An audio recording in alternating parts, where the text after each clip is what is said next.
اعوذ باللہ من الشیطان الرجیم، بسم اللہ الرحمن الرحیم۔ السلام علیکم ورحمۃ اللہ وبرکاتہ۔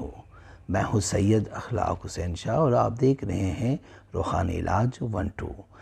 جائز مقصد برائے حب۔ کسی کے دل کو نرم اور اپنی محبت ڈالنے کا مجرب وظیفہ جو احباب بھی قوابط و ضوابط کو ملحوظ رکھتے ہوئے آزمائیں گے، انشاءاللہ 100% رزلٹ پائیں گے۔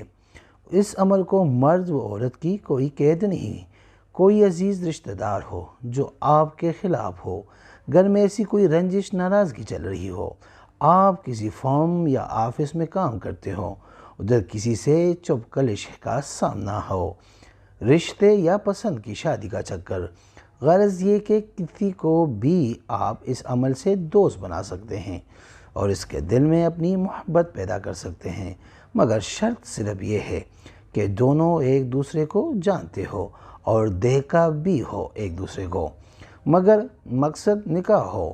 اگر غلط مقصد کے لیے کریں گے تو شدید رجعت ہوگی۔ آپ نے درج ذیل کلمات کو 41 مرتبہ اول آخر 3 مرتبہ درود شریف پڑھنا ہے، یعنی درود ابراہیمی جو ہم نماز میں پڑھتے ہیں۔ پھر کسی میٹھی چیز پر دم کر کے کھلا دو یا تصویر پر دم کر دے، اگر یہ بھی نہیں تو تصور میں دم کرے۔ ویڈیو میں بڑھنے سے پہلے اگر ابھی تک آپ نے ہمارے چینل کو سبسکرائب نہیں کیا تو برائے مہربانی ہمارے چینل کو سبسکرائب کریں اور بیل آئیکن کو کلک کریں تاکہ ہماری ہر نئی آنے والی ویڈیو کا نوٹیفیکیشن آپ کو بر وقت مل سکے۔ جب تک کام نہیں ہوتا کرے، 21 دن میں انشاءاللہ کام ہو جائے گا۔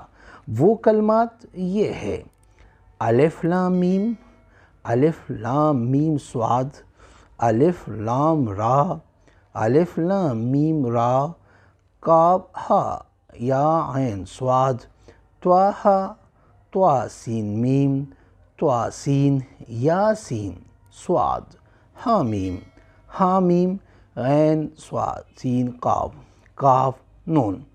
فَسَيَكْفِيكَهُمُ اللَّهُ وَهُوَ سَمِيعٌ عَلِيمٌ۔ ہمیں صبح و شام زیادہ سے زیادہ درود شریف پڑھنا چاہیے۔ درود شریف جو ہمارے بزرگوں نے ہمیں تحفتاً عطا کیے ہیں اور تاکید کی ہے پڑھنے کی، وہ صلی اللہ علیہ حبیبہ محمد وآلہ واصحابہ وبارک وسلم۔ جس نے یہ وظیفہ کرنا ہے وہ 3 بار سورہ فاتحہ پڑھ کر نبی پاک صلی اللہ علیہ وآلہ وسلم کو ہدیہ کر کے سبحان اللہ لکھ دے، اور اگر کسی کو بتانا ہے تو اس کو کہیں وہ 5 بار سورہ فاتحہ پڑھ کر نبی پاک صلی اللہ علیہ وآلہ وسلم کو ہدیہ کر کے اس کے بعد آپ ان کی طرف سے کمنٹ میں اللہ اکبر لکھ دینا، اجازت مل جائے گی۔ امید کرتا ہوں آج کی ویڈیو آپ کو پسند آئی ہوگی۔ اگر پسند آئی ہے تو برائے مہربانی اس کو لائک کریں، شیئر کریں، اور استخارہ فی سبیل اللہ کے لیے آپ ہم سے رابطہ کر سکتے ہیں۔ رابطے کا طریقہ یہ ہے کہ اپنا نام، اپنی والدہ کا نام اور جس مقصد کے لیے آپ استخارہ کرنا چاہتے ہیں وہ مقصد بھی اپنے کمنٹ میں لکھ کے مینشن کریں۔ انشاءاللہ 24 گھنٹے کے اندر ہم استخارہ کر کے آپ سے رابطہ کریں گے، اور اگر کوئی مسئلہ بھی پیش آیا یا مسئلہ بھی نظر آیا تو ہم انشاءاللہ آپ کی رہنمائی بھی کریں گے، اور وہ بھی فی سبیل اللہ۔ ہمارے چینل کو سبسکرائب کریں۔ جزاک اللہ۔